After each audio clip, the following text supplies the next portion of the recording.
L'homme prudent voit le mal de loin. Baninga tango kokie. Papi gene tolobe la vie. Papi gene. Papi gene tolobe la vie. Papi gene tolobe la vie. Papi gene tolobe la vie. Yo suis sauté pas. Nazaraka moninga na yote. Ngai se beniko popo lipo kuluti ya baleki. Nazaraka moninga na yote. Pena kotikala kozala moninga na yote. Papi gene tolobe la vie. Mister Siatoul. Nazalaka moninga na yote.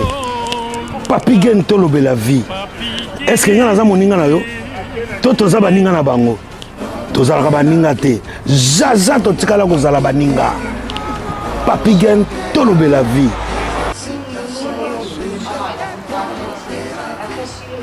Ambro Jenny, Papi gene, nazara moninga na yote. Papi gene, nazara moninga na yote. Papi gene.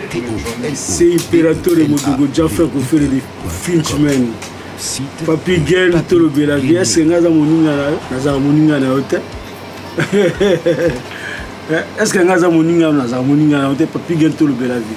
Nazalaka moninga na yote. Je suis pas ton ami. Papi gene tolobe la vie. Ça c'est Lidjo Kwempa, le grand samouraï de la nouvelle génération.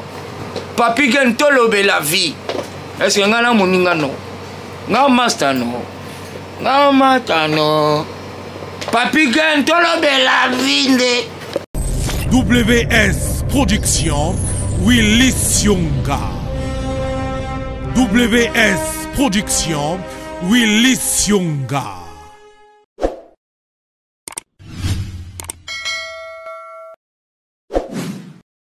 Bienvenue sur Tolobe la vie, bonjour à tous. Bandeko nyonso surtout au balandaka biso na Tolobe la vie, ba abonné na biso nyonso. Ba abonné à Papi Gene. Ba o nyonso pe balingaka. Maman Patricia.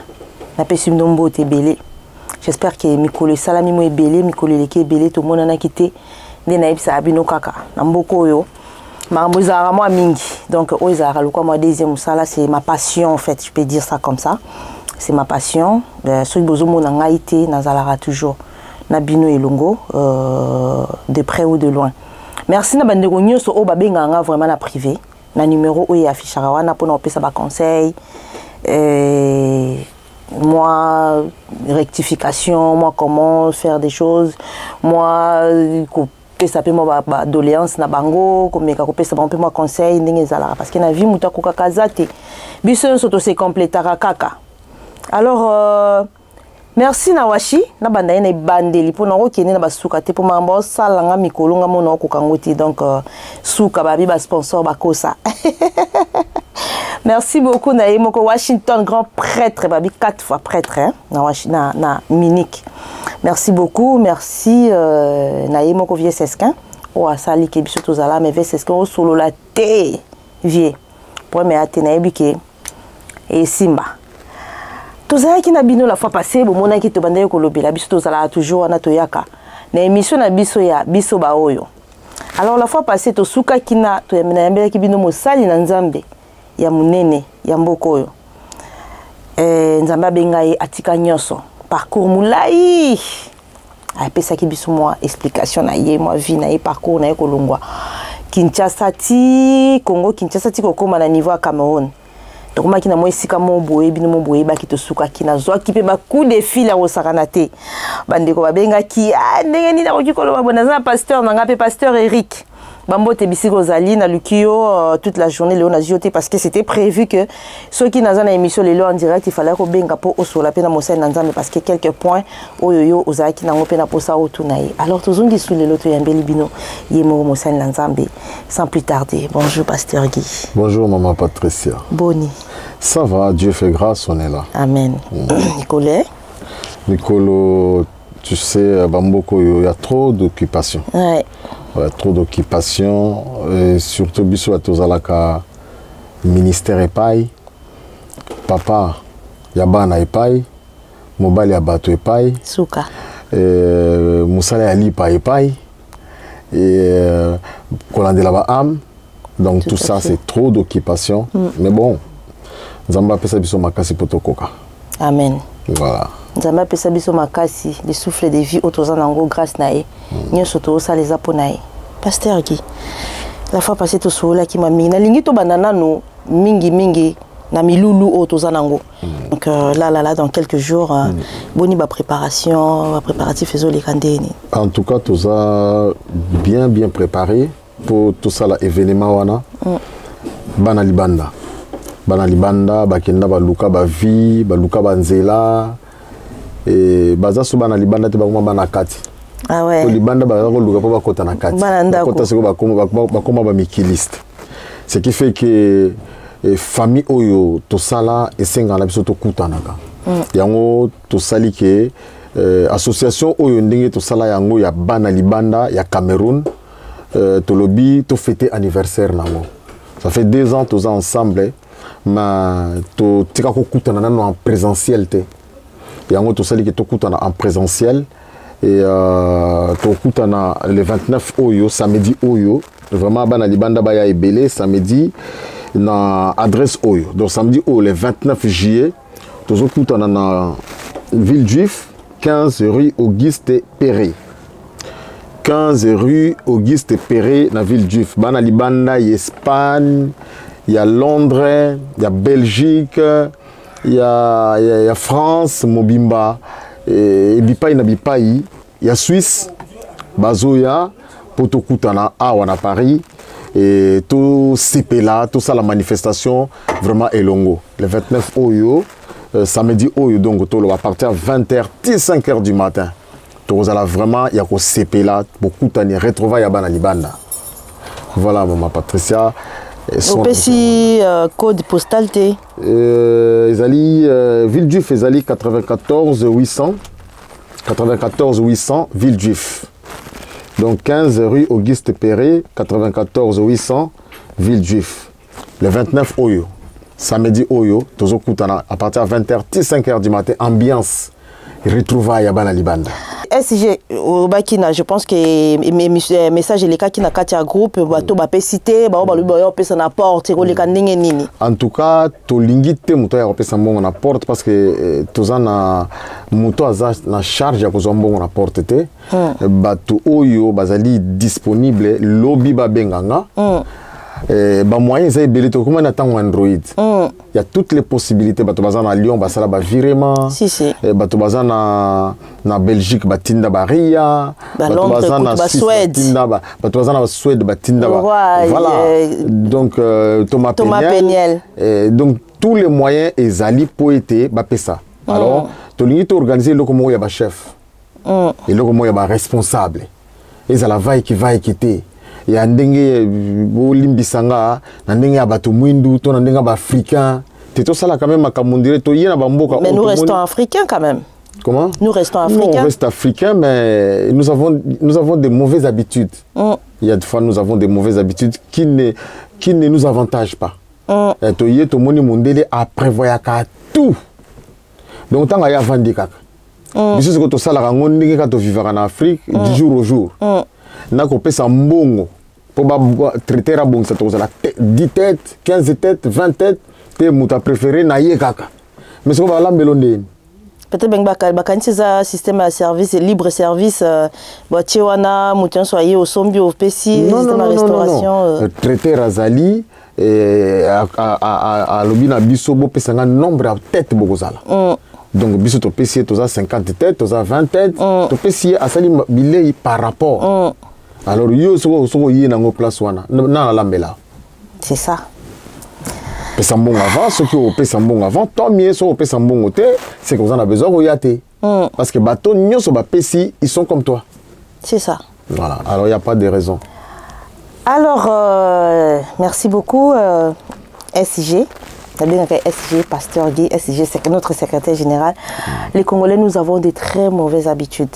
Pourquoi? Parce que Tolinga Kaka, on n'aime pas anticiper. Tolinga et l'eau, tout mon amès, en fait. Les gens en doutent. Est-ce que aussi, mais est-ce que en fait, il y a toujours des doutes. Mais je vous rassure et je vous confirme que vraiment ma campagne surtout est commis déjà, c'est bon. Et le 29, pardon, Miloulou Ezaya Makasi, donc Oyo et Salamanante. Bana Libanda Basana, on va faire, mais Oyo. Soukana Feti. Voilà. Merci beaucoup, c'était parenthèse. Il y a émission Nabiso, Biso Bao, et surtout Bana Libanda pour Namilou, Nabiso, Pasteur Guy, Moussal Nankolo. Nazui bapel à Rosakanate. Naba menace à Rosakanate. Babi, comment ça fait-il que Bossal Nanzamba qui ne koloba que musique ya mokileza malamo? Et comment ma wapi Bible marambo atengi wana eza na sens wana te alinga modifier biso nini?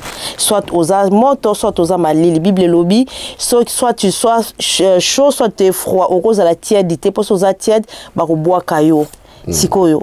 Mais quand on éclaircir kota siko le père na bozindo o meka ko expliquer biso penza na bozindo nyo soto pe na bokebi nyo soto to yeba eloko yo lobaki bana nzambe bazwa yango basalela yango eza malamu ou bien moi erreur moko esalamaki na place wana erreur ezate ma Patricia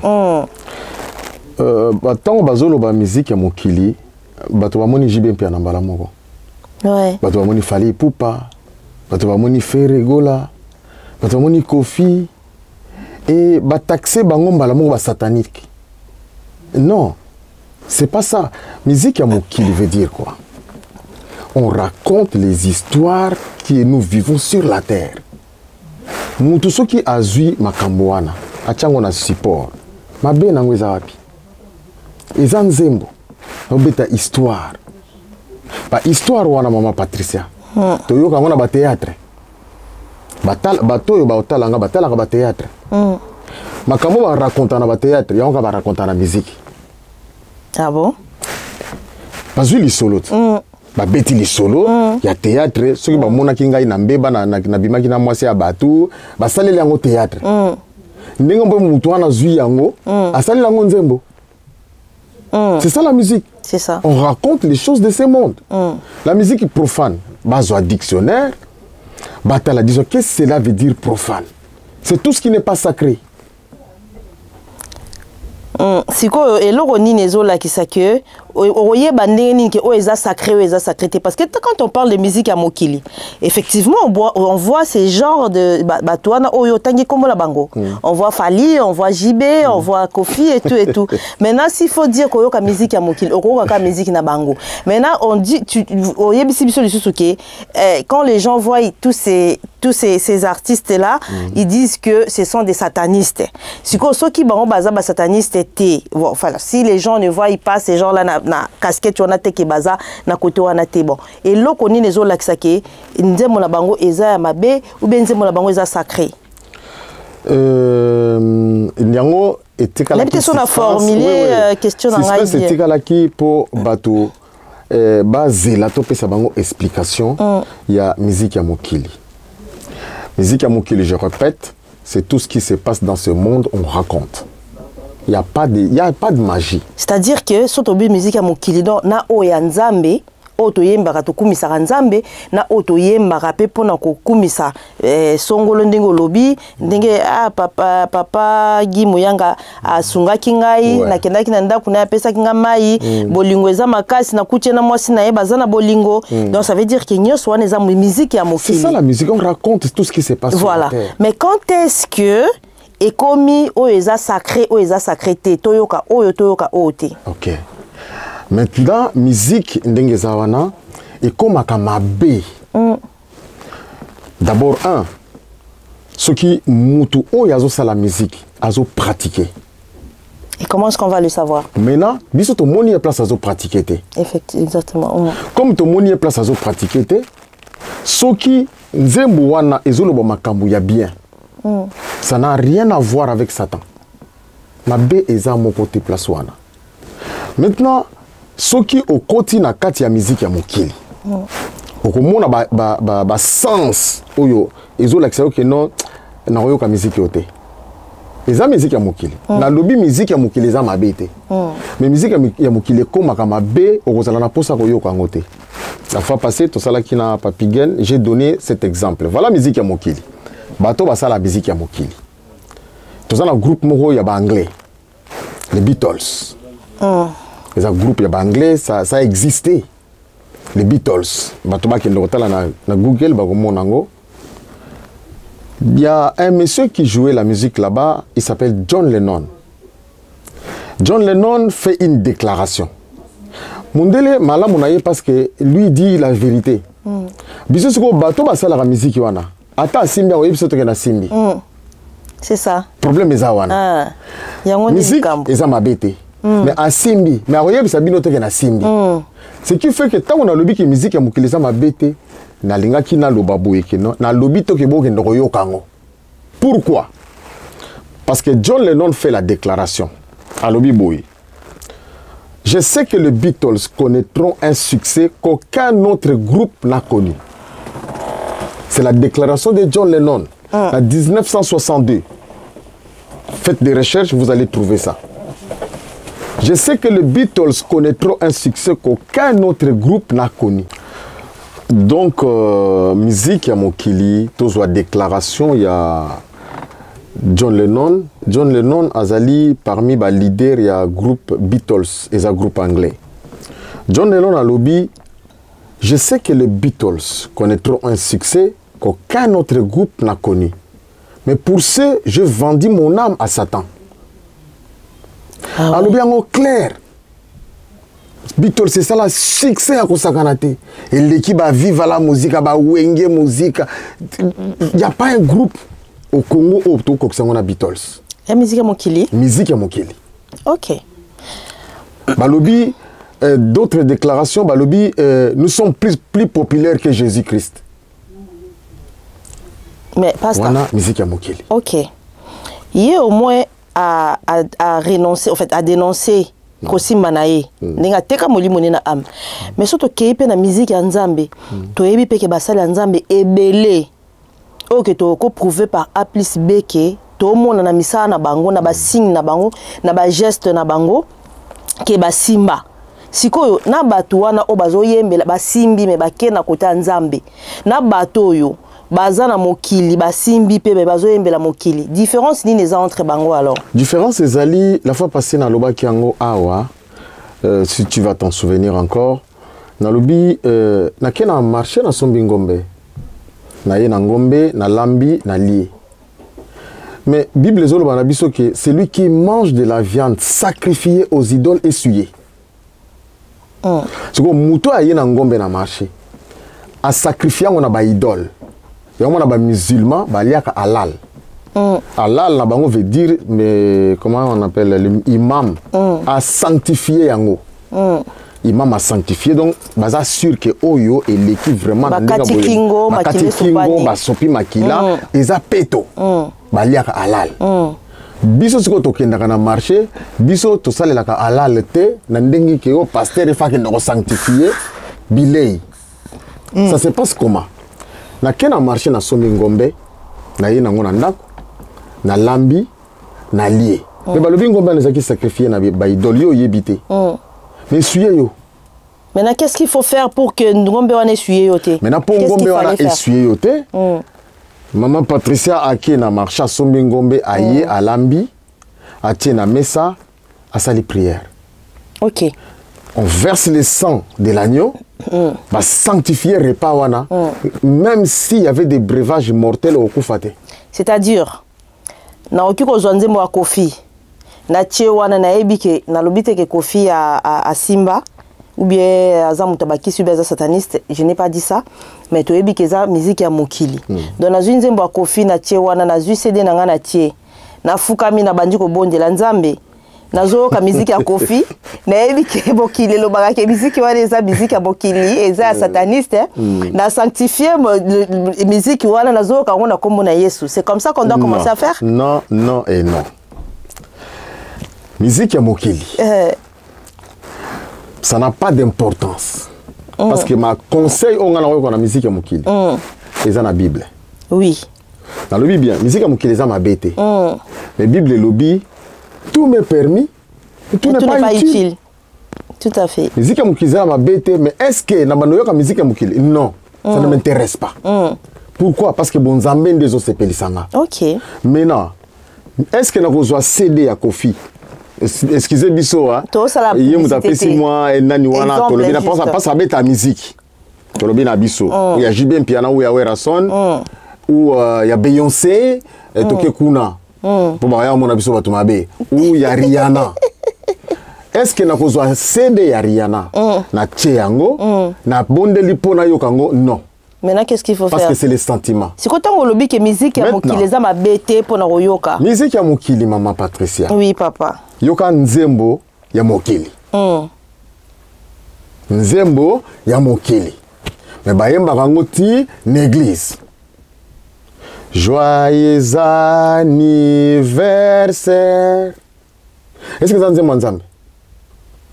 Ah bon? Je pose la question. Internaute, dis-moi, est-ce que Nzembo wana? Est-ce Nzembo Nzambe? Non. Qui a composé ces chants?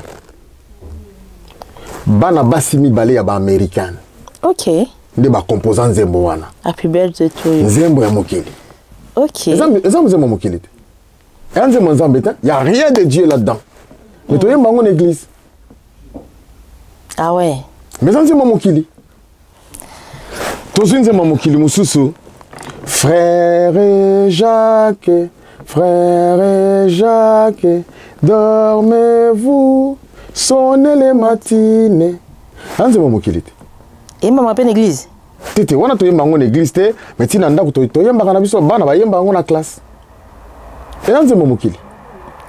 Donc quand on dit nze mamokili, on mélange tout. Donc ce n'est pas seulement kaka, il y a des musiciens ou bien et ça kaka y a Beyoncé était. Ah OK. Et ça kaka y a Bob Marley était. Donc il faut choisir na kati ya musique ya mokili. Donc ça veut dire qu'il y a nzambe et eux ils ont autorisé, il y a koyemba mezali. Donc siko o éclaircir biso, c'est-à-dire que deux exemples au Pesibiso wana oui, c'est vrai za banzembo ya mokili mais yemba maka partout. Ah ouais, je ne sais pas. Et ça c'est mokili. Maintenant, toke olobi lo mo bien ya mutuya ezana ba musicien ya nzambe ba simba rapé ba kisi. Maintenant, ngombe na sombi na marché na ye na sanctifiant pour la santé nanga. Nzembo ya nzambe oyo mutu wana a composé sataniste wana a composé ango avec malice. Mais biso to yebi ke to yembela nzambe. Du fait que je suis dans la sanctification, je sanctifie ces chants et je chante pour l'Éternel. Ata ya yemba kango avec malice. Ngana yebi ke na yembela nzambe. C'est comment? Alobi moi na ya Patricia, moi no komone nani? Moko kaka. J'ai mis mal à reine. J'ai mis mal à reine na kutani na ye na nzela. Pa na yebi kaza mwana ya maman Patricia. Et j'ai mis mal à la reine. Et j'ai mis mal aux autres maman. Oui, na maman parce que na mona ka kenda ki boy.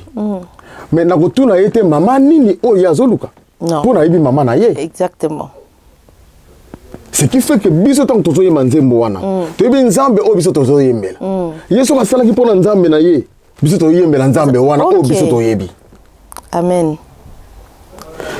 Bakondanaka mingi musique ya mokili. Il y a beaucoup de choses ceux qui tozana discernement te toko bando vivre te. Na memi biro na théâtre. Bata théâtre basimba bakisia. Makasi. Mais les chrétiens regardent le théâtre. Tout le temps. En tout cas, passion musique baboyi. C'est ça. Mais théâtre barotala. Tolongwe wana. Tokena ba film. Même dans le sport. Regarde le film. Le sport. Tout le monde a footballeur. Plein de tatouages. Mais le monde a chrétien, ceux qui réel de Madrid, de Poli, à Melamaïté. La différence est il y a Batu Oyo, Yebi Nzambe. Bible lobby, dans l'Ecclésia, chaque chose a son temps. On a aussi un temps pour la distraction. Ce que les musiciens Oyo, Betaka, gospel, les Américains, Bengango gospel, na vrai sens, ils ont musique sacrée. La musique sacrée est sanguici adoration à louange. Donc, Bayembelaka Nzambe, Balobelaka Nzambe, Bakumbisaka Nzambe, c'est sacré. Maintenant, la musique wana mususu, eza musique ba betaka masolo ya mokili. Ata batangi koma nzambe kuna, bayembela nzambe te. Bazobeta masolo na bango. Maintenant, biso tant tozo musique ya nzambe, même si c'est un sataniste qui a composé ça. Ngana ibi nzambo ngana yembela. Ce qui fait que avant d'entrer dans l'adoration ou dans la louange, j'ai prie. Je sanctifie l'atmosphère. Je sanctifie les lieux. Je me sanctifie. yango na ngina zonga lisu parce que tozana mosali na nzambe moko aza en ligne de na sola ki na yo na ebisa bino na ebandeli émission que j'ai mon pasteur Eric azala Kinshasa alinga ki intervenir pe pona situation wana ndenge olobi musique ya mokili toki koyoka donc ça veut dire que musique wana mokili soki tozu yango nzembo yo sepelaka nango mi par exemple nzembo ya ndeko nde totanga ki kombo wana frère Kofi ou bien frère JB okozwa yango et dans la ba frère te bon ya Kofi ou bien JB ou bien je sais pas ou bien Beyoncé et comme toza na kati na kibonzambe c'est-à-dire que oki kozwa yango o sali prière avant que oyemba et puis oyembi yango eza sanctifié non ça n'a rien à voir mais à quel moment OK moi na nzamba oki koyoka musique ya mokili et puis eza lisumuté moi na nzambe akoyoka musique ya mokili nous avons des musiques folkloriques OK musique ya bokoko musique ya bambala ya biso na koyembela nzembo ya bambala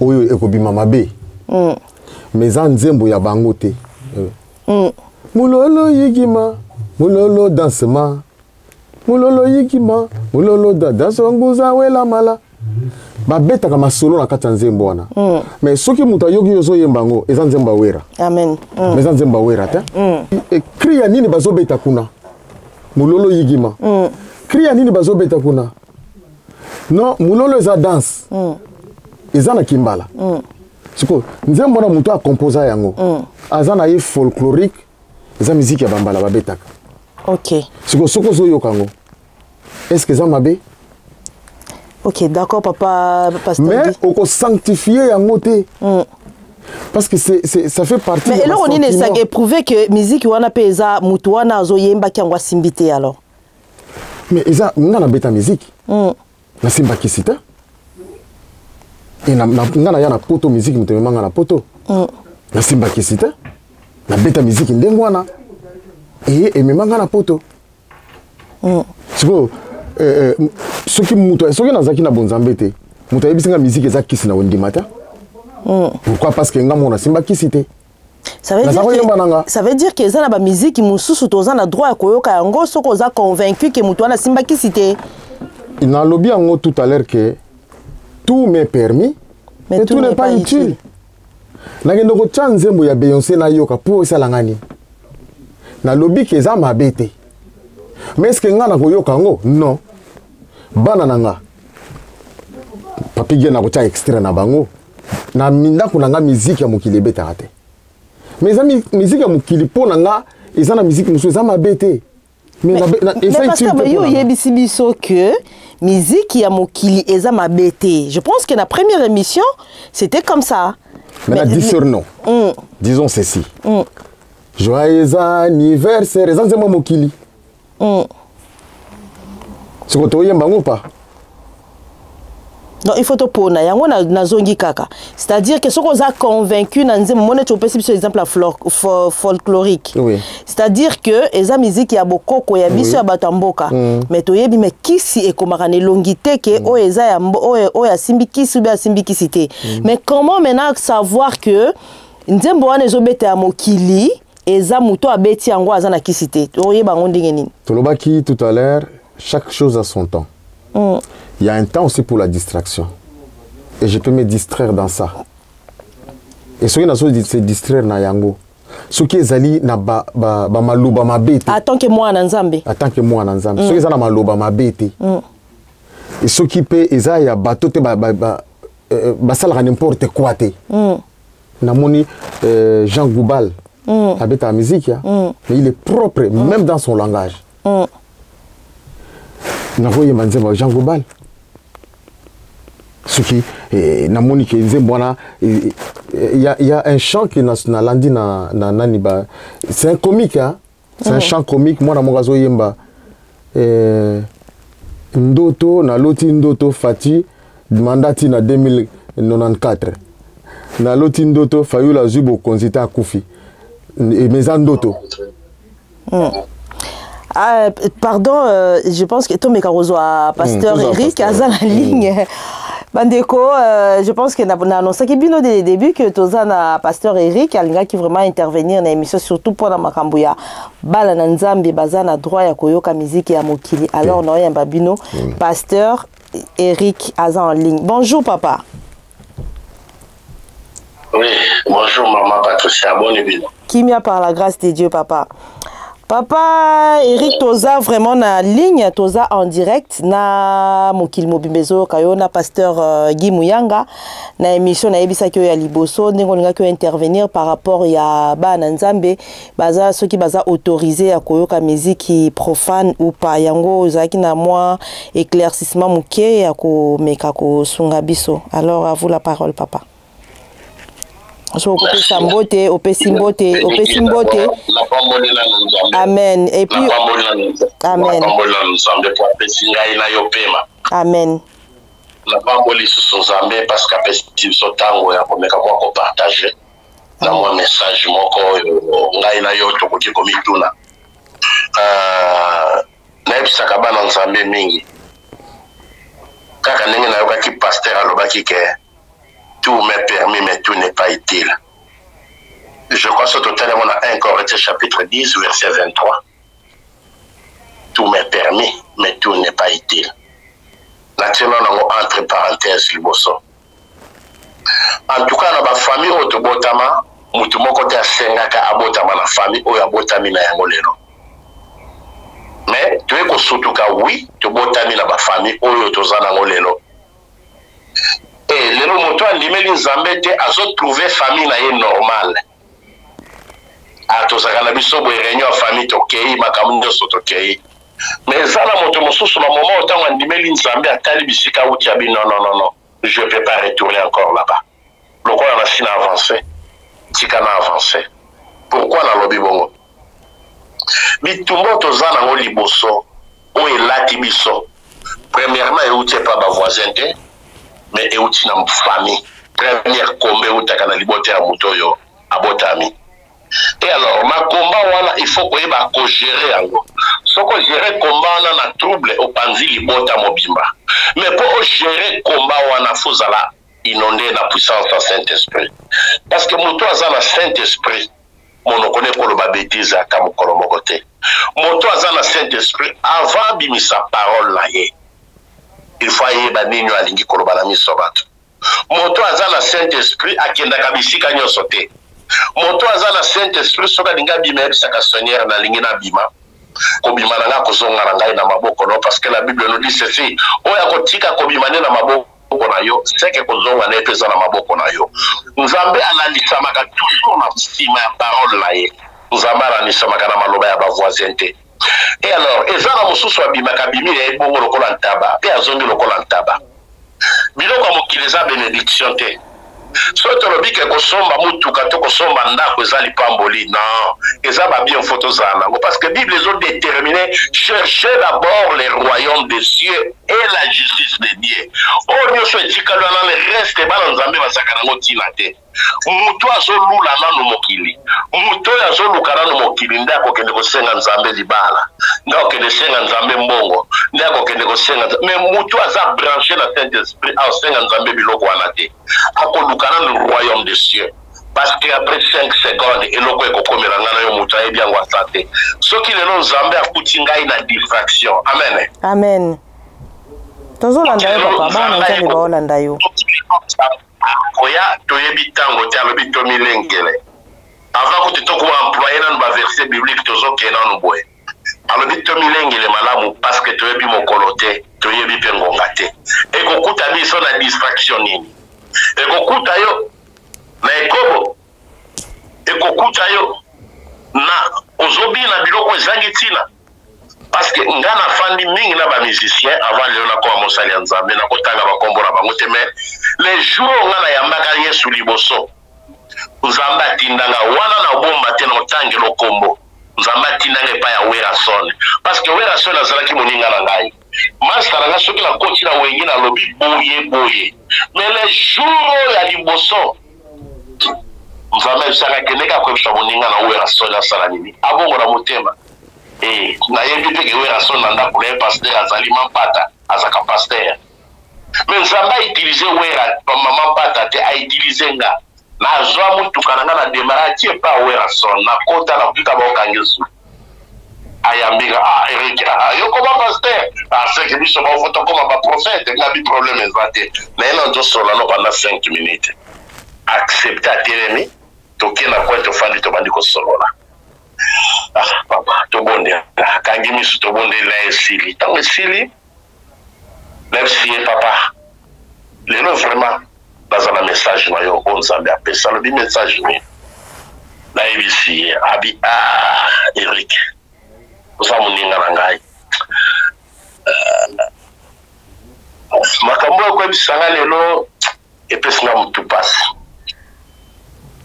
mais oyebi ke bino ba pasteur oyo bozosambela nzambe ya solo boza na pasi na koleka biso ba musicien parce que moindre erreur kaka soki osali fata na récupérer yo ngala kosengo lokola okomi mosala nzambe tambola vraiment na kobanga mpe na kotosa wana moto azopesanga conseil musicien akebisi ngai alobi makambo biso tosalaka yo koki kosala yango lisusu te parce que yo komi déjà na monde à part voilà mwana nzambe aza na monde à part mwana nzambe akoki kokende kosangana lisusu na bantaba te na bambwa te na bangulu te parce que ye aza exemple. Nous sommes des imitateurs de Christ. Donc, ndenge Christ atosaki nzambe, biso pe tozaba imitateur ya Christ. Donc, otambola lolenge Christ atambolaki. Ayebisika lobi pasteur Eric avec beaucoup de respect.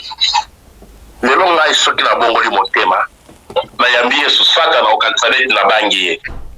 Tosukaka na ye wana.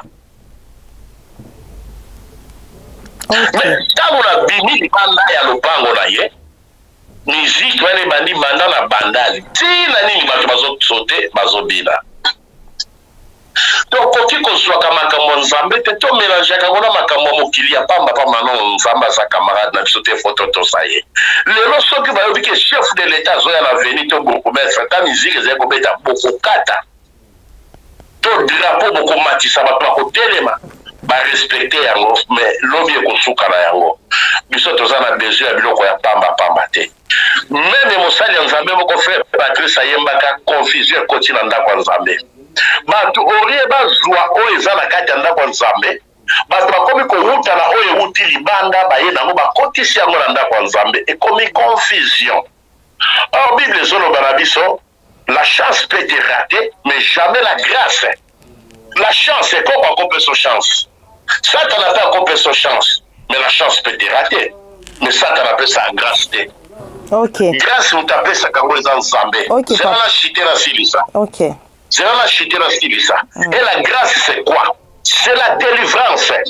Grâce est quand tu comptes la moutonio. Tu peux moutonio sur ta tambour la grâce. Grâce est ça pour la bao bayambi sur le col à mon concept mobile qui s'est à côté qu'on soumuka à comprendre qu'on a fait les ailes soumuka à 5 pardon. Nous en met pas l'imbécile. C'est pour cela la dit chapitre 2, je crois verset 11 Bible le béni.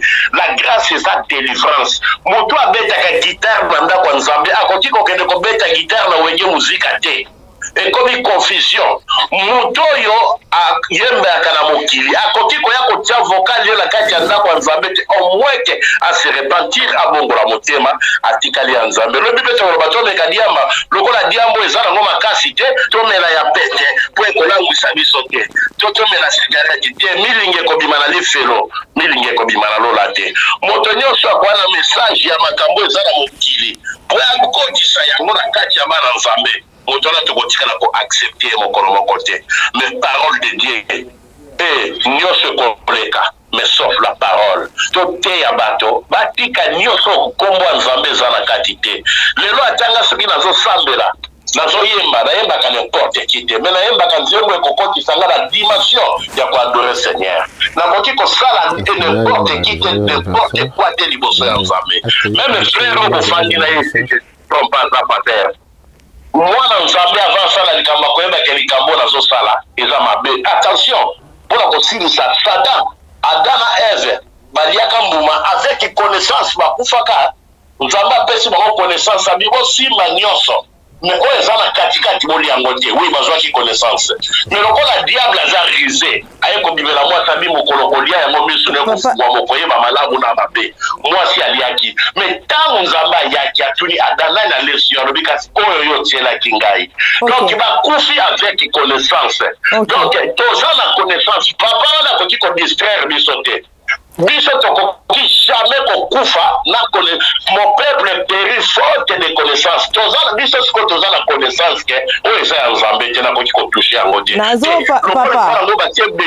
allo papa nakopase au pasteur Guy Muyanga tout à l'heure mais naza na question moko ya reposer bino papa outi koloba awa pona makanga basali na nzambe je pense que à notre époque nga na yebi ke tanto bandaka kokola ezala na batu ebele o babandaka kotalisa maboko babanganga babokoko bazaka libanda mais aujourd'hui bango surtout bakota na ba église na bakata basali na nzambe alors comment pour reconnaître parce que to yebi pe basali na nzambe belé o tozo mona biso mona miss na biso to yebi ke bazali su basali na nzambe te bazo pratiquer bazo zana ba musicien sika moko bazo yembela bazo yemba ba musique ya mokili bazo sala ba pétage mais ils ont toujours les fidèles au baza simana bango bazo landa bango bazo kende alors comment est-ce que tokoyeba ke makambu oyo yobino bozosa oyo aza mosali na nzambe ya solo oyo azokosa parce que confusion kaka ndongo lobi na kati na église na kati na basali na nzambe koti on ne reconnaît plus toujours ba lisu te ke oyo mosali na nzambe ya solo oyo mosali na nzambe ya solo te parce que bino moko déjà ba oyo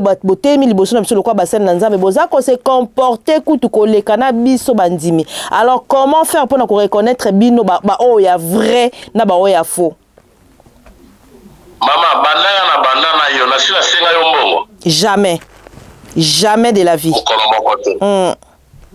pourquoi nzambe mutu apesaki nga grâce oyo ayebi ndenge ya kofuta ngai mondimi aza cheval na ngai te mais biso nde toza na malobo ya kopesa bandimi mpo bandimi bapambwama mondimi akorespecte parole de Dieu akorespecte Bible ke dîme na ngai ou bien action de grâce na ngai soki alingi kopambola paster to kosalela paster eza bolingo na ye motema na ye mais paster aza oblige ya kosenga te ou bien na offrande liboso oyo aye na 100 000 francs leka tokobondela mpo na ye oyo aza na 10 000 tokobondela mpo na ye te te nana yebisi yo nzambe atalaka quantité nzambe aza nzambe ya qualité aza nzambe ya quantité te babiloko ya nyonso nazoyebiso okocomprendre pourquoi nazoloba bongo est-ce que lelo vraiment ka po fo miracle esalema na kati ya ndako ya nzambe ebongo na kati ya bamboka toza nango bacentre d'handicap ezali hôpitaux baorphelin baza na balabala il faut miracle produire kaka na kati ya église non nzambe afandaka na ndako ya nzambe etongami na maboko ya moto te eza nzoto na yo eza ndako temple ya saint esprit soki obongisi yango malamu saint esprit akozwa accès akofanda na ndako na yo église eza lokola ekole tozokende kaka koaprendre bazolakisa biso mais pratique nango esalemaka na bavi na biso moko lelo nga nazojuge bapaster te mais nazoyoka bango bazoloba nazoyoka bango bazoloba oyo bango bazosala na otala yango lisusu te naza mpe mpona koloba mabe na bango te bakontinue na bango na mabe mais oyo ya malamu bango bazobimisa nga nazokoaprendre nazozwa pourquoi soki tobandi kojuge délaisser la justice mpe jugement eza nzambe mais bible elobaki mpe lisusu bokoyeba basali ya mabe na misala na bango tozomona mais pourquoi tozoprendre garde te parce que nous tokoma bafanatique ya bapaster toza susu bafanatique ya yesu kristu te esika oki okuti bazofinga yesu kristu okobunda te mais soko baluki kaka ok pasteur est-ce que oyo soyemba nzembo ya joyeux anniversaire ok joyeux anniversaire eza lokola mama oza wana bayebisinga ke anniversaire na yo eza lelo anniversaire na mama bon anniversaire mais mingi neti ngai na comprendre nzambe na sosola na date na ngai anniversaire na yeba na ngai pe susu yango te eza nango mpe na ntina moko te ya kobombaka date na ngai anniversaire mpo date na ngai ya kokufa mpe nayebi na ngai yango te ekoki mpe kozala bozofete anniversaire le même jour mpe motu wana mpe na butu akwei na si akufi to banesi ebe kaka poison me boyembaki joyeux anniversaire biloko wana nyonso mpona bana nzambe eza nango balobi tout n'est permis mais tout n'est pas utile. Ok, na passé yo pasteur Guy comme ça aza na mwa mituna moko mibale bosolola na ye. Bonjour Moussala Nzambe. Bonjour papa na ngai boni. Ça va encore azosunga. Et masolo ba émission boye fwele kaka po efungola ka bana nzambe c'est ça. Nzamba pambola yo. Bah peut-être ozalaki teta on a pesi explication ya musique ya mokili. Na sala ka étude belé. Pona na lobake bato bako landa musique ya mokili. Et j'ai beaucoup étudié comment tozo benga musique ya mokili. Ezana banzembo toyemba ka lokola ba frère Jacques. Eza musique ya mokili. Ba composant pour nzambe te. C'est ça qu'on appelle musique ya mokili. Biso quand on parle de la musique ya mokili, to mona wera san, to mona jibem piana.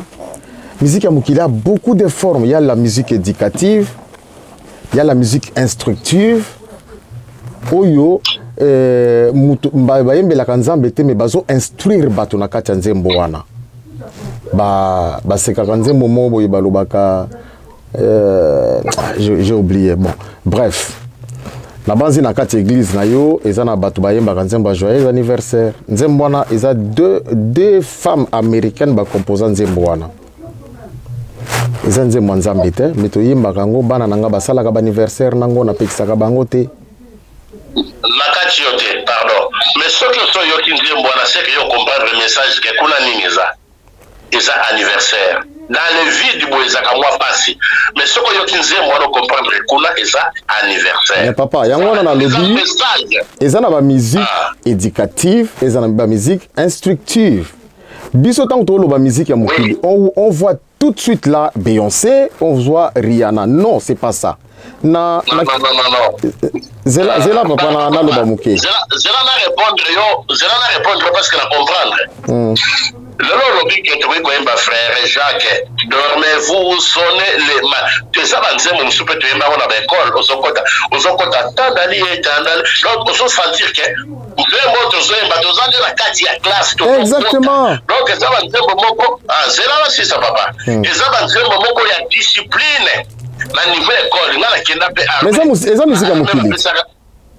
Oui, zela non c'est ça koloba papa. Na armée pe bapesaka ngai nzuku aloso na tia na mutu nazoyemba nani atindaki oya komona pasi ya pamba message wana nga moko na comprendre que c'est que pasi le komona wa eza pasi ya pamba pour na sala nini na kima. Bon lelo tozo de baboyere oui ozana raison tant que ko toucher lokola nzembo lokola joyeux anniversaire ok ko toucher lokola banzembo tu embaki la classe ezalaka ba moment oyo lokola ya banzembo ya bana classe ezalaka ba moment bazo ko apprendre biso. Mais le temps on a ko sosola na ko tanga na ko stana ke na français na anglais et ça pe na mboa alobaka anglais ayoka mboa ayokaka anglais ayokaka français batangisa ye wapi ba redressa ye mutu ba edikaka ye na ko tala lelo soki o éduquer mwana na yo na français akoyeba français na classe akokende ko apprendre o ezangaki mais ça na mboa tanga te na ko comprendre que mboa zoyoka français vraie classe et sa parole de Dieu na sens nini nzamba za capable ko zoloko ezangi valeur apesi yango valeur akozwa pe loko ezana valeur akitisha yango communauté yemo kazolo banini la crainte de l'Éternel c'est le de la sagesse. Même ngai moko na koki kozonze moko na français na yembi na zui maloba na kanya moko na nzembo na français. Mais ça nzembo moko teke o ekokendaka au-delà non. Biso tozaba na nzambe to triaka biloko ekopesaka esengo na baninga. Papa pasteur. To salaka mais tant yoke déjà na frère Jacques, toke déjà na joyeux anniversaire. Mais attention, ngai pe leo nakoki kosala musique na ngai muto somba ko pe na balabala azama ete balobi te ke bato yo bazoyembela nzambe bango nyonso bazoyemba na Saint-Esprit balobi te ke bato bazoyembela pe mokili oyo tobenga musique ya mokili bango nyonso basimbaki non si ekoti tokomi na temps de la fin na confusion oyo esi ekoti eza mpe na bapatere oyo bazoteya na mosala ya molili eza mpe na bamusicien chrétien oyo bazoyembela nzambe mpe banzembo ya molili mais biso oyo nyonso ayambi yesu mpe mokonzi lokola mobikisi oyo amitiki mpe yesu amitambwisaka maka lisusu yo moko te voilà yo moko okososolaki oyo nazosala eza malamu eza mabe mais jamais tokoki koappuye ke lelo frère Jacques Nasir maman ovena koyemba ngo lisusu te Nasir joyeux anniversaire ayembaka ngo te makendaka soki anniversaire ezali voilà mais bandeko nyonso omoni bazoyembela nzambe bible eza code pour comprendre la Bible, il faut accorder la puissance à Saint-Esprit donc comprendre la parole de Dieu.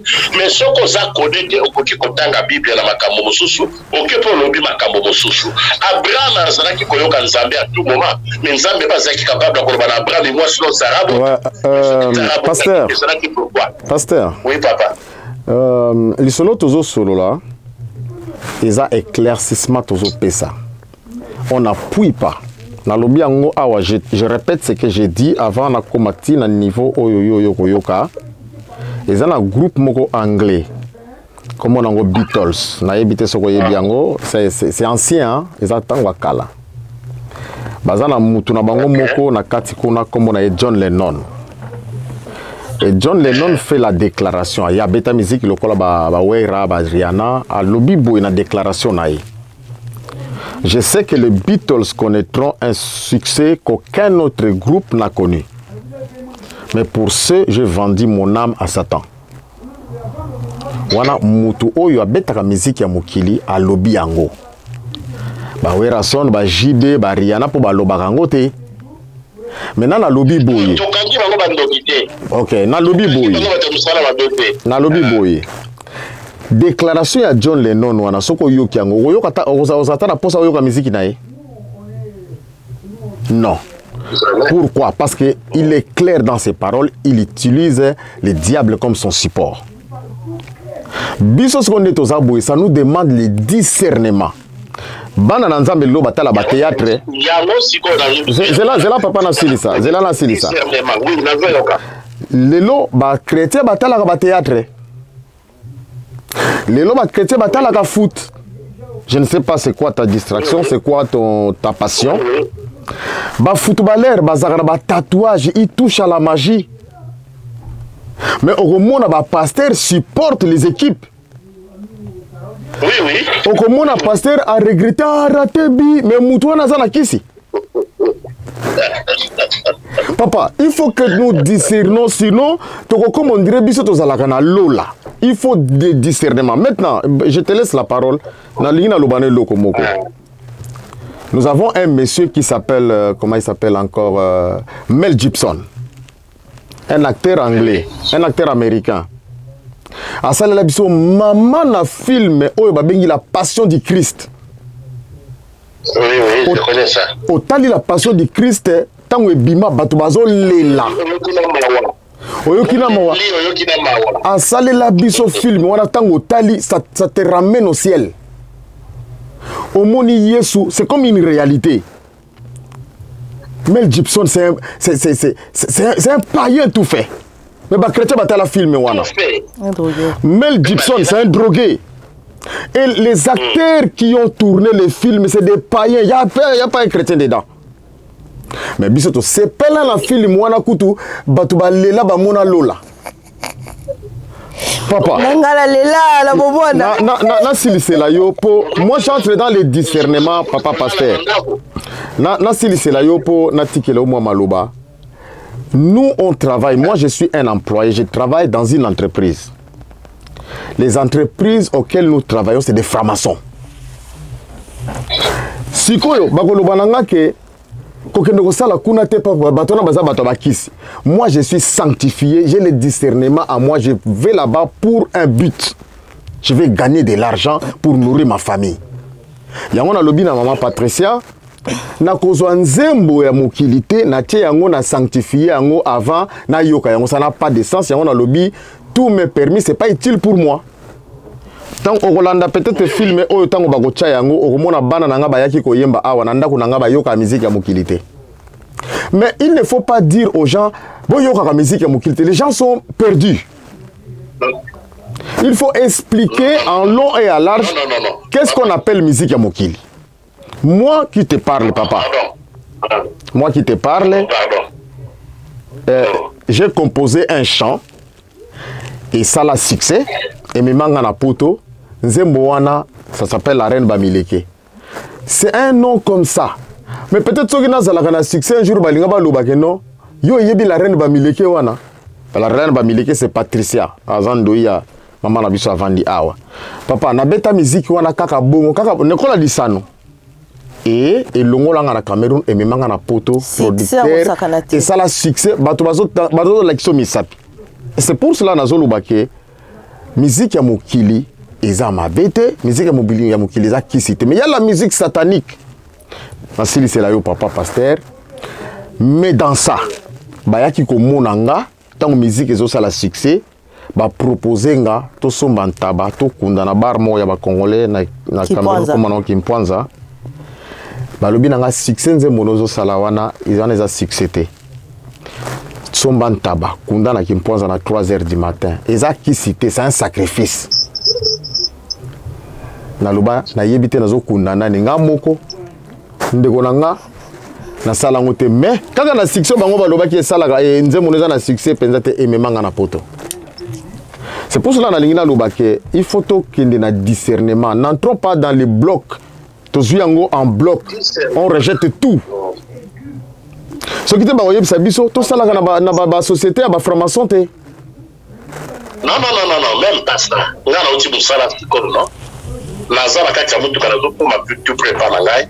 Pour la globalité même micro simbi. Même mutu ko zo tambola même ndako yo fanda ka muta tonga ngo yo yebi yezo nazala kinani. To yebi ete. Exactement. Même Bible simbi muta sala kango yebi yezo nazala kinani. To yebi ete. Mais to so ite zango pourquoi? Oyo ya mazamu na oyo ya mabe. Voilà. Nze Bible no bi mwana nzambe oyo nyonso aza mwana nzambe oyo nyonso ya kosimba ekozala sanctifié. Amen. Biloko bango basalelaka eza ya biso. Mais bango nde bazwa sikoyo succès na bango bapesa yango bisiko parce que bazangaki patience. Nous avons lelo ngana yo tozosolola non. Toujours sur la téléphone, vous avez la téléphone, mais le corps a touché. La téléphone est sanctifié au nom de Jésus-Christ. Sanctifié. Les autres qui nous aiment, on a sacrifice. Mais vous avez la compensation. Il y a un temps pour tout. Il y a un temps pour tout. Notre bica que tout me permet, mais tout n'est pas utile. Les autres doivent comprendre le bien. Na le mal. Mais la classe matangi sakabiso civisme que c'est que le bien est une chose que l'homme peut faire et le mal est une chose que l'homme ne peut pas faire. Nous avons des chemins. Mutoza kana milliers de okoki kolanda ba lapeni balé na zamba te ko perdre l'été. Mais balanda kamoko nous avons des chemins, chemin en zambé, na chemin ya diable. Soki oponi ya diable, muke ozoko goûter babiloko ezalo kola oto benga ka ya mokili. Okosutuka mukoro musutu kozo okoti. Mais soki ozo beta toro na chemin ya paradis, bien le mesa gloire pour na yo. Non tu kokundale ki na vendredi. Mais là il peut battu bayaka na église fala na bondeli azaki akokufa na mukase ko meleki na kufili bela akei. Pourquoi la coupe de la sa puissance ce n'est pas moi. Alors, ce n'est pas toi qui vis, mais c'est Christ qui vit en toi, car celui qui est en toi est plus fort que celui qui est dans le monde. On a fort. Les reposants à l'émission, on est très puissant, on est très fort, parce qu'on sait comprendre les biens et les mal. L'équipe au ça la émission et c'est la même chose. Il y a transmettre le message à Mokili. Na moment to komi comme on a homosexuel, toujours ça na bango sika moko patron habito homosexuel. Oui. Na kolanda ki sala na yete. Ngai nazo sala nde musala na motoki na. Exactement. Papa Pasteur, ngongona biso e beti atoka ngana kozwa numéro na yo to solo la susu biso mibali. Oui. Merci beaucoup. Dans la paix du Seigneur. Ouais, papa, tozo chuté, paie ça dans une minute, on appelle sur une minute, on paie ça message et blanc peuple dans Zambie. Les autres sont là, la carte à la Zambie, beaucoup qui n'a pas de moutazo, au nom de Jésus-Christ, ça va donner des mois sécheresse. Des mois sécheresse sans Zamani, des mois sécheresse sans Zate. Parce que ce qu'on suit Mika, tout le monde tient la barabara au somba, au Teka, au Kozanga sans fâter. Parce que tu commis ma fainéant na kati ya parole de Dieu. Na kati ya ndako Nzambe biloko utaka na lola te Bible lobi il faut luka. Bana Nzambe batika distraction bakende ko luka. Ta ya koya na église soko kriki to koya. Batika distraction ya koyeba parce que ngani na Nzambe na zoteka na koteka pe kwa na poisson. Na teka ngona koksi 5000 na la sombe na kwetika ni lalie na ozanga 5000 te na poche. De moi sécheresse azate. Mutu yoko kwa mema ka sécheresse na vie na ye. Nzamba pambola bino. Amen. Pambola émission oyo. Amen. Apambola papa. Amen. Apesa kino ya kosala musala oyo. Amen. Apambola bandeko nyonso bazala na ignorance. Apesa bango pe discernement. Les gars, si pasteur Obozanaye. Amen. Ngai pasteur Eric Mavinga ya église vie nouvelle la Kinshasa. Nzamba pambola bino. Papa okopesa pe numéro ya téléphone na yo bandeko ba olanda biso tamsu ba koza intéressé pona obenga yo peut-être ko luka libondeli moi lisungi na nzela ya kolo. Oui, numéro na ngeza 081. Edi Mayuka toza na mission yaka. Oui, papa wazo kayo. 081 99 code 00243 00243 81 99 44 859. Ok. Merci beaucoup. Pasteur Eric Mavi. Ok, d'accord, merci papa. Allez, bonne soirée. Amen papa, au revoir. Merci beaucoup Nabandeko. Bolandi bino surtout en long et large. Bolandi vraiment basen nanza mimi balindeki ba éclaircir biso. Je pense que ba doute na bino, ba inquiétude na bino, ba suspense na bino bozaki nango pour ça bozaki besoin vraiment un éclaircissement. Je pense que bozu yango pasteur Guy a expliqué vraiment. Je pense que ça a été clair. Ezate ba musique msunde toyebi kutu ba musique de toza ba musique écoute bele toyembaka ya Nzambe biso moto za toyebi to kotanga ba kombote eza ba sana Nzambe msuku to batika biso bazaki pe kutu na kati ba milieu wana o biso toyebi bazaki wana ezaki kutu osambeli pe omoni miracle na kati na adoration na ye na louange na oyembi basene na Nzambe bele kuto bazali ba cha batuma baboko awa na sima pe ba vi na bango ebima oto yebi ke bazana kati na ba mondo wana mususu. Alors ezana mutu na mutu ngalo baka les saluts individuels. Basene na Nzambe ba ote ya biso oui, c'est à toi maintenant de prendre et de discerner, de prier à Dieu, de te donner le discernement. Ya koyeba qu'est-ce qu'il faut prendre, qu'est-ce qu'il faut rejeter, qu'est-ce qu'il faut appliquer, qu'est-ce qui n'est pas appliqué. Donc voilà. Yango nazongi papa pasteur Guy Muyanga. Patricia. Tosoli vraiment en tout cas lelo émission lelo naebi ke ezaki vraiment chaud. Ça a été très chaud.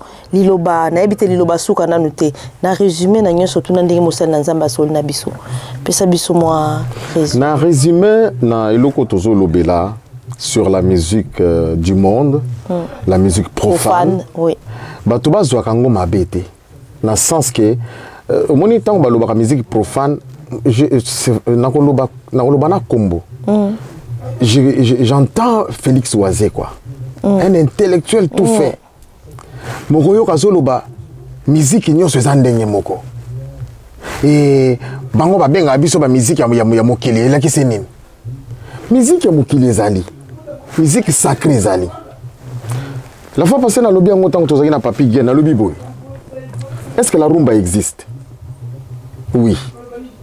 Est-ce que le salsa existe? Oui. Le funk existe? Oui. Et le zouk existe? Oui. Tu vois, oh, on a bandimi qui rumba ezalaka. Na UNESCO ekoti.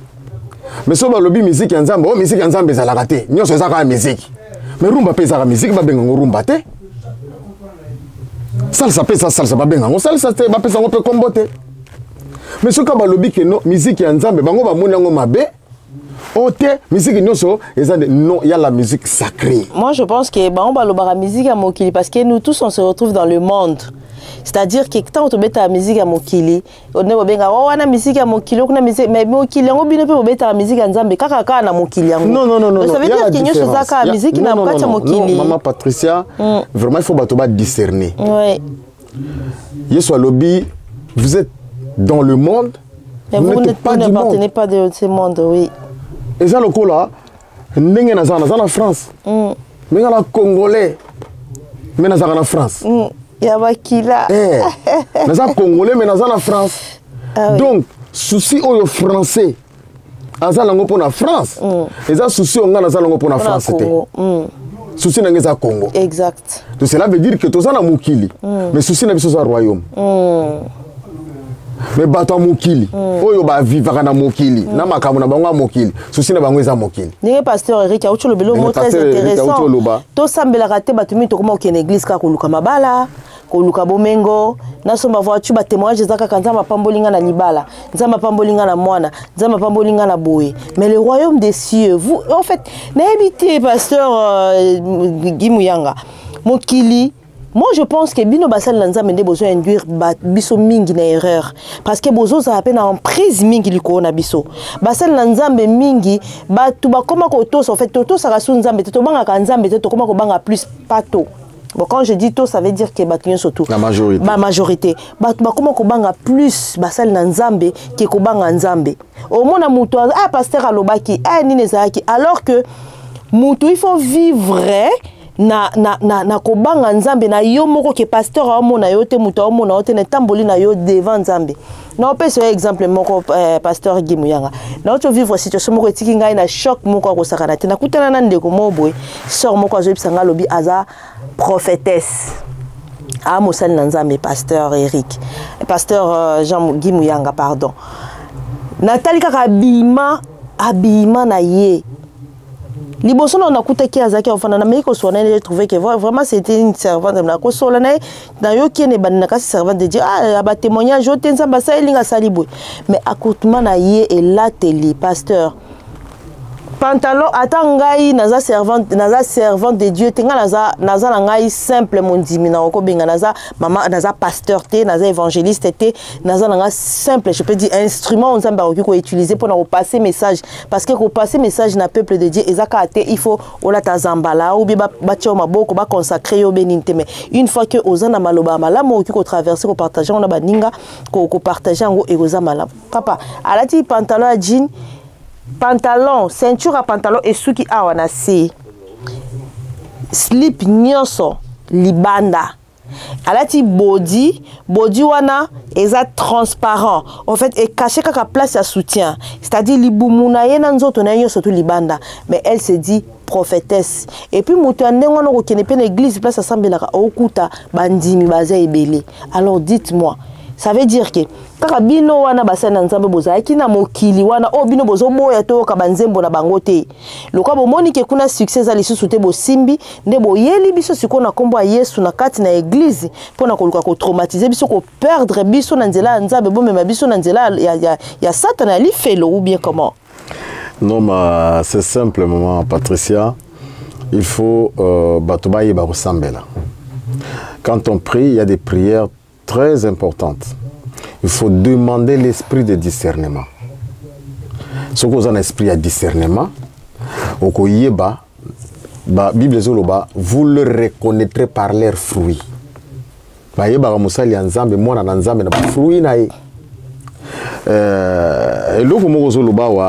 qui concerne le monde. Mon kilo est à bisoter. Et puis bisoter dans mon kilo pour vivre mon kilité. Il y a une mission. Les ambassadeurs. Bible, nous sommes des ambassadeurs de Christ. Nous sommes un modèle du royaume. Nous sommes des ambassadeurs c'est pas parce qu'il parle de la bouche. Une femme peut être mariée, mais azan marié mais soko moni ozomona ke oyo libala te abala te. Pasteur Guy, batongo peut tozoye babango na misana bango tozomona mais ça n'empêche pas que batubaza toujours derrière bango. Qu'est-ce qui se passe là? Il faut savoir qu'il y a l'envoûtement. Il y a l'envoûtement.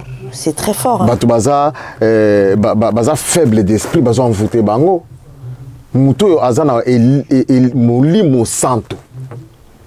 Mutu wana alandaka nzela nzambe akoyeba ke mutoyo azana nzambe te. Le problème est que les chrétiens bamitiki fanatisme basambelaka pe susu te.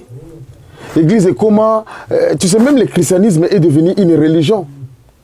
Or Dieu n'a pas créé une religion. Dieu son problème c'est muto azana contact na ye. Maman Patricia en tout cas masolo oyo eza mukuwa.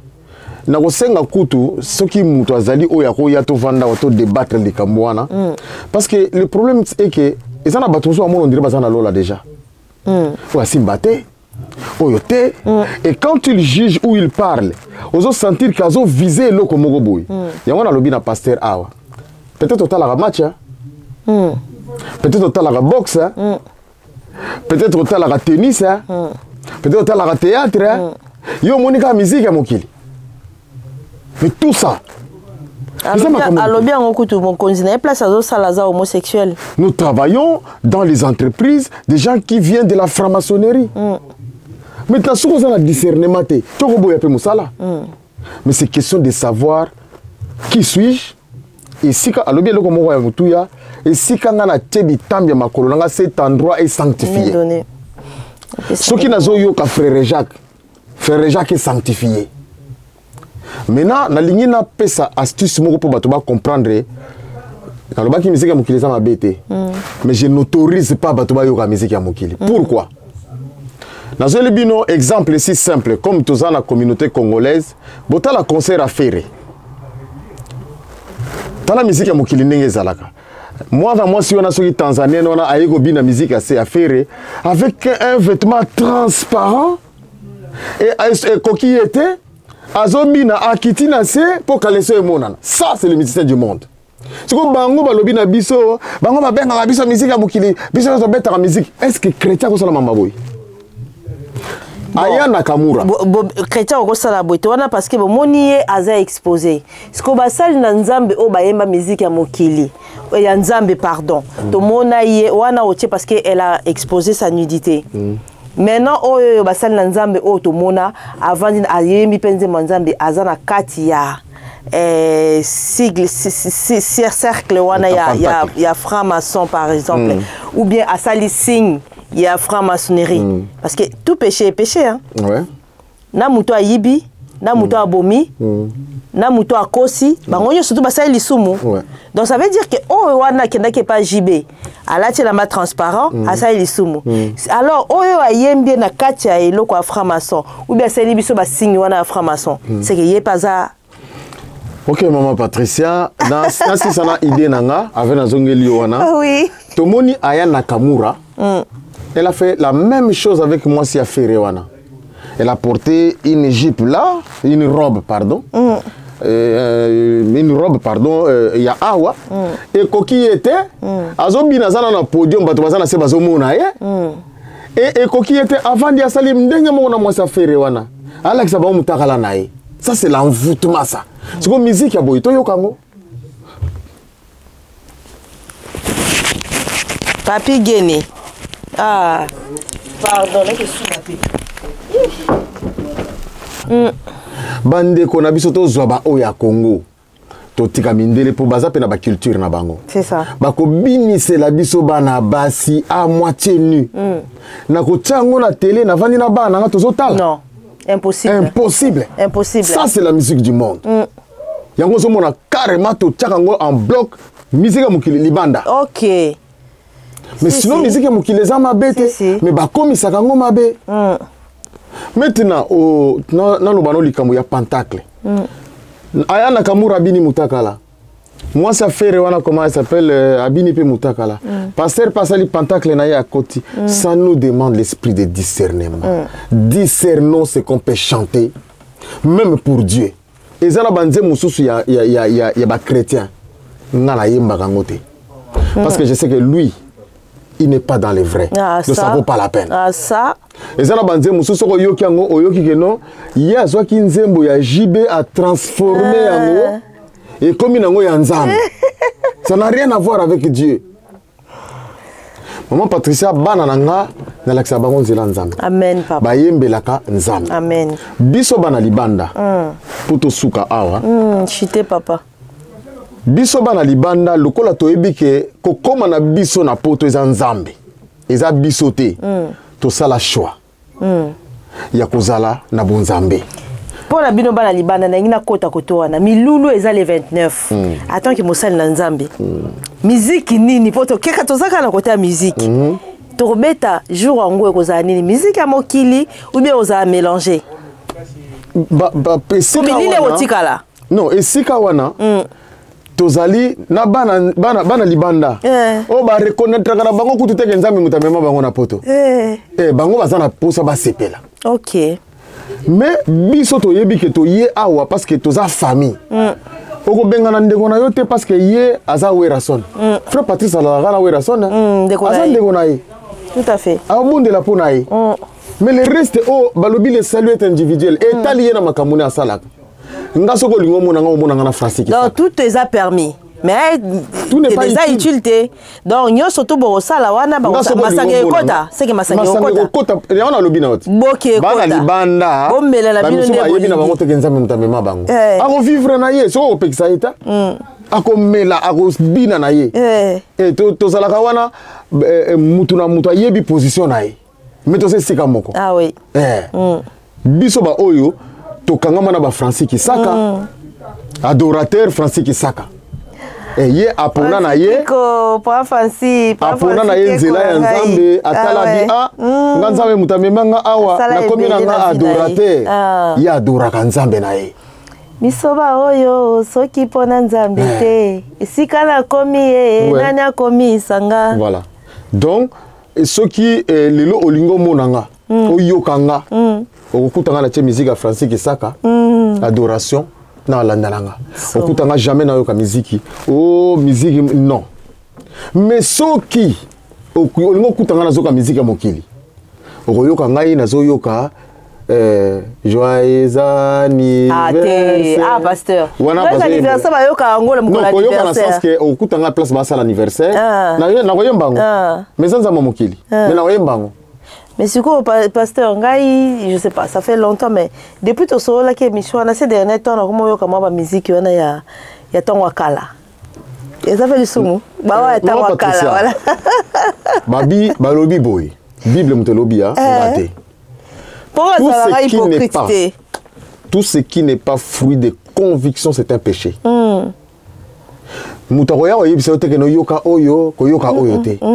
C'est ta conviction. Que non, là, je ne suis pas en train de pécher. Ah, c'est ça. Parce que ce qui te recommande, Mouto avant de liboso à télé, à la match à Paris Saint-Germain à Manchester, Mousso ça y a coûté bien aux autres la lissoum. Non, mais il faut savoir que vous avez de l'influence, très forte influence, Nico Nabiso Bandimi au total rabino. Hein. Ça, il faut pas y avoir no monique. Mingi Bandimi, Mingi dans la perduction. Je pense que le baki makamoko awa, c'était hors caméra. Le baki, il y aura beaucoup de couples au même baokende lifelo. Ça veut dire que ça peine Bandimi belé au bazar on s'est retrouvé tongo midi pour qu'on a kat na église. Bah qu'on s'est retrouvé qu'après un jour na kat na lifelo parce que bazar na esprit discernement té. Le baki il n'a posé peu ma question à ma kamwanzambe. Voilà to zongela ngo na émission mususu. To solo là ndenge ni batebele bakeli felo. Na expliquer ngo ndenge ni batebele bakeli felo. OK tellement moulai émission le zaki tellement mokuwa. Mais elo on a retenir zaka que biso ba oyo. J'aime tellement cette chanson. Na ebité na lingara. Nalinga frère Moïse m'a tout ami parce que na kata banzembo na se retrouvera na mambo ebele. On nzamba sa na vinanga ba témoignage marambo ebele. Alors titre émission on est à pasteur Guy Mouyanga lobi et ça na bat muso ba reconnaîtra te ska to koma. Oui, certes, je dis toujours nyoso nzamba sala na vie eza volonté nae. Tout ou est comme la rabiso que ce soit le malheur et le bonheur. Ils auront toujours par sa permission. C'est vrai que Hermoko, n'a pas de ignorance, n'a pas de Hermo va destiner n'a biso.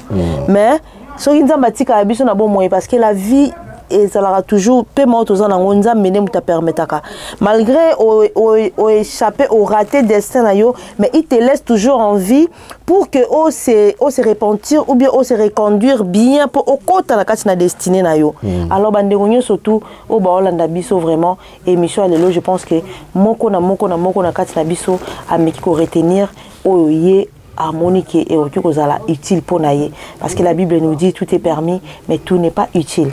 Alors ce qui est utile pour toi il faut le prendre. Oui ça n'a pas utilité madame kozo ko boaka. Merci beaucoup bandeko. To ke mulaite to la bata boaka batutenga kuna zana ata boaka batute en tout cas to sepeli mingi bo banda ko mona rabiso vraiment surtout pour l'émission ya basal makambo ya bonzambe parce que to bana nzambe belé bazana katina ignorance bana nzambe belé bazana katina perdiction bana nzambe belé bazana na kati ya vie ya fanatisme pasteur wana te aka bien lobaka bien parce que ba te ape mingi lelo koma nango kaka ndenge pasteur Eric alobi libala ba benga ngonini ba lien de famille ba nini mais bazo bosana ke ba lien ba biloko na sote kotikala liwa lobi le soke zuyo ba lien wana makamona sur kotikala mais c'est le royaume des cieux bote ya biso parole de Dieu bote ya biso comment to kotambola même si le lobalité même obotité même aux musalate même aux unités mais comment tu vois ce qu'il louait Dieu au kota na royaume des cieux ndenge nini oyeba kotambola na robanga nzambe kotambola na robanga nzambe ça veut dire que kati na yo ti libande la ki ça parce que balobara bien que on les ba ko reconnaître bango na ba misala na bango na ba fruit na bango alors merci beaucoup merci na bandeko nyonso pour na patience na bino vraiment bozala wana pour na kolanda biso vraiment on vous dit au revoir et à très bientôt à la prochaine. I love you, Lord, for mercy never fails me. All my days I put here in your hand. For the moment that I wake up, it's still in my hair. I want to sing of the goodness of God. 'Cause all my life you have been faithful. And all my life you have been so good. With every breath that I am able, oh, I want to sing of the goodness of God. I love your voice. You are led me to the fire in the darkest night. You are close like no other.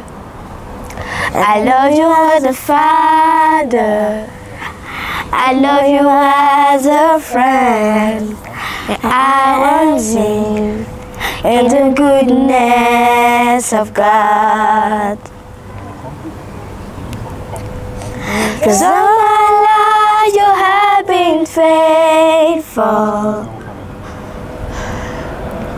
'Cause all my life you have been so good. With every breath that I am able, oh, I want to sing of the goodness of God.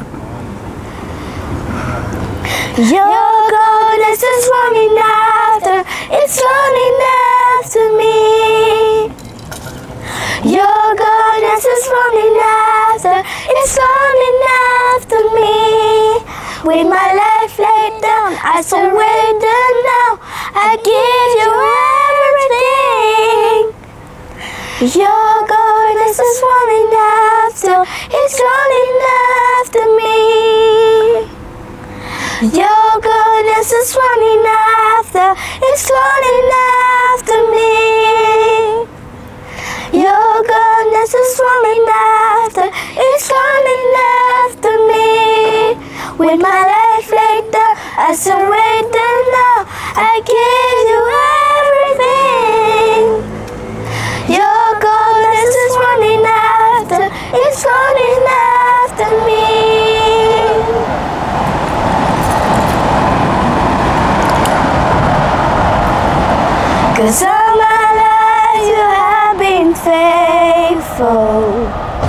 yes we do. 'Cause all my life you have been so, so good. With every breath that I am able, oh, I want to sing of the goodness of God. I'm gonna sing, 'cause all my life you have been faithful. Oh, yes we do. 'Cause all my life you have been so, so good. With every breath that I am able, oh, I wanna sing of the goodness of God. Oh, I'm gonna sing of the goodness of God. Oh, I'm gonna sing of the goodness of God. Tant que tu donnes un chant, je te donne mes louanges. Je promets à chaque instant de te chanter avec les anges. Tant qu'il y aura la vie dans ce corps mortel, je ne cesserai pas de t'adorer. Je ne cesserai pas de t'adorer. Je ne cesserai pas de t'adorer. Tant que tu donnes un chant, tant que tu donnes un chant, je te donne mes louanges. Je promets à chaque instant de te chanter avec les anges. Tant qu'il y aura la vie dans ce corps mortel, je ne cesserai pas de t'adorer. Je ne cesserai pas de t'adorer. La grande prière qui monte dans mon cœur, garde ton ciel ouvert sur moi. Fais de moi un vase pour ta gloire et que ma vie te plaise à jamais.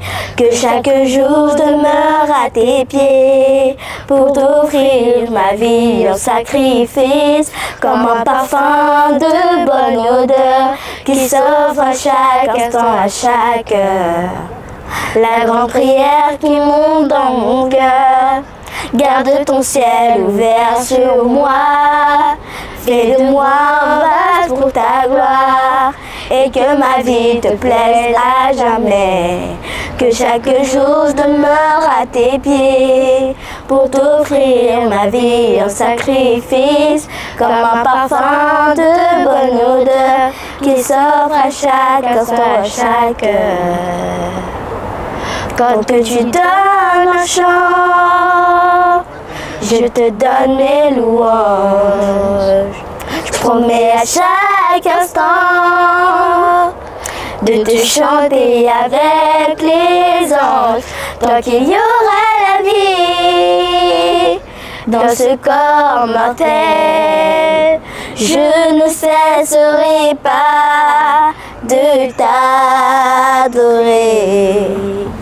Je ne cesserai pas de t'adorer. Tant que tu donnes un chant, tant que tu donnes un chant, je te donne mes louanges.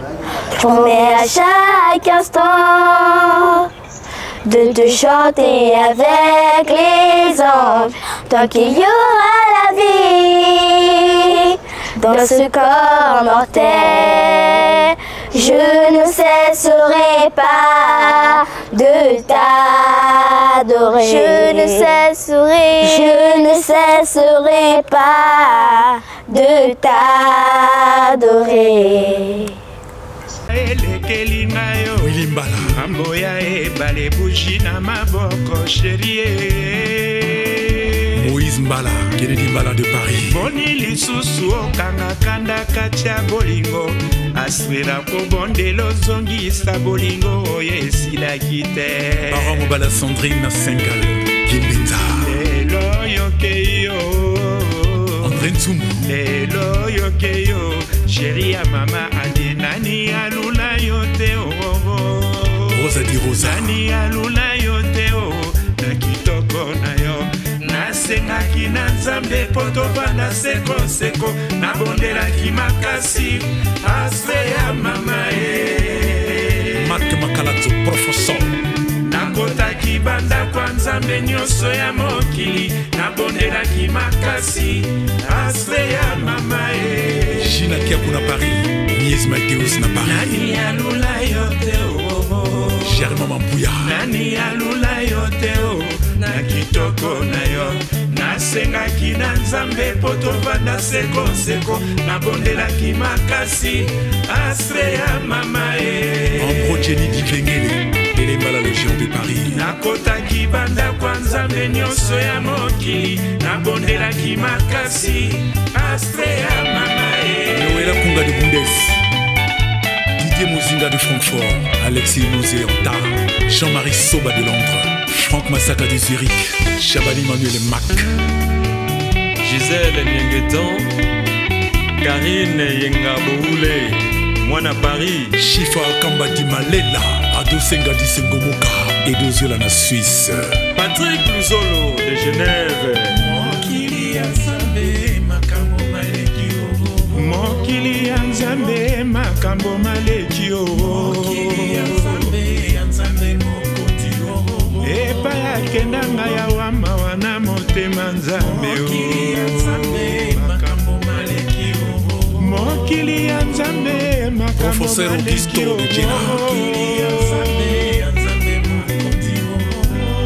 Jimé Chapa de Paris Antonio de Mavakala Lando Kunga de Jena Spanion Dombassi Géo Kisunga de Géo Taziro Tazimambo ngambo nini ngana mema moto nini ngana boma eki ya romarike yo astre